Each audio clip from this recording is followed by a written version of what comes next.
Sycuan Cultural Resource Center and Museum is now open. Joining me to tell us a little bit more about it, Cody Martinez, with the Tribal Council Chairman, or he is the Tribal Council Chairman of the Sycuan Band.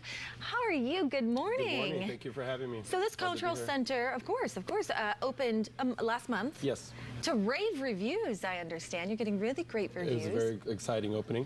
And it's just about the history of the Kumeyaay tribe, right? Yes. So the center opened last month, and we were working on one of our new displays is a historical timeline of pre-contact, the time before the Spanish arrival, all the way up to modern day. So a lot of history there. We're actually now able to display a number of collections the tribe has had for a number of years, but we did not have a proper facility to house them. So now we've got more space. It's at the site of the former tennis club, which we closed last year. It's a hard decision, but we took about 8 months to renovate the building, and we were able to open up last month. So it's open daily, about from 10 to 4 p.m.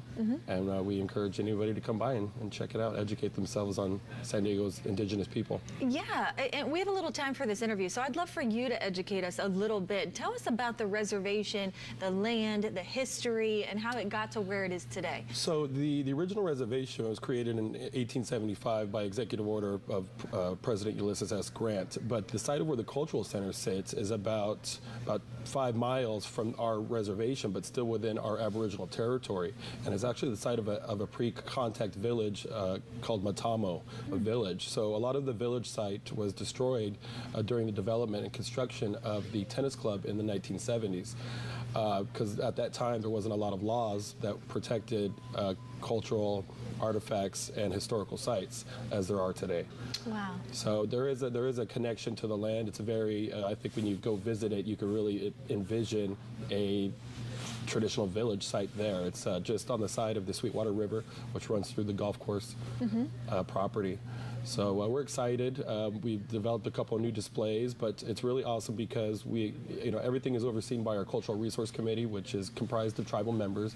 So these displays are, conceived by tribal members, and it's really told from our perspective. Yeah, and fascinating history there, and that's kind of the purpose of this cultural center, right? You just want to share it with everyone else. Yes, yep, and admission is free. We just encourage people, if they're able, to make a donation, and the programs and the education and speaking opportunities, we're going to develop a nice calendar of events.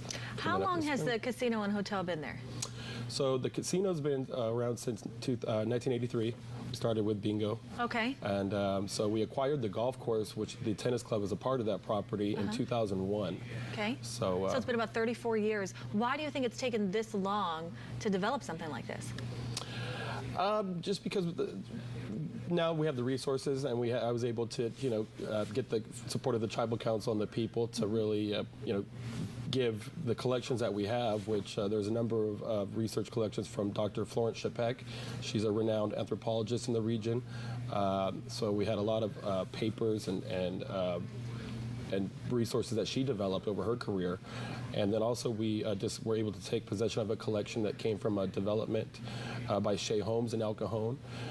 Thousands of artifacts from mortars and food preparation, and also arrowheads. A number of even jewelry and beads came out of there, so we now are able to put those on display. Yeah. And it's exciting. So we'll see all of that stuff, and what else? You'll see a number of items that talk about the basic lifestyle of Kumeyaay, from housing to food preparation to dress, talking about how they would move around the area of San Diego, talk about some of our song and dance and cultural aspects. And then also there's large displays of basketry, which the Kumeyaay had a lot of elaborate basketry. Yeah. As part of their culture. So. Very interesting stuff. And it's open 7 days a week? I believe Monday through Friday, 10 a.m. to 4 p.m. For Saturdays, 4 hours, I believe 10 a.m. to 2 p.m. Okay. And closed on Sunday. Closed on Sunday. Yeah. All right. Thank you so much for stopping by. We'll have to check it out. All right. All right, guys.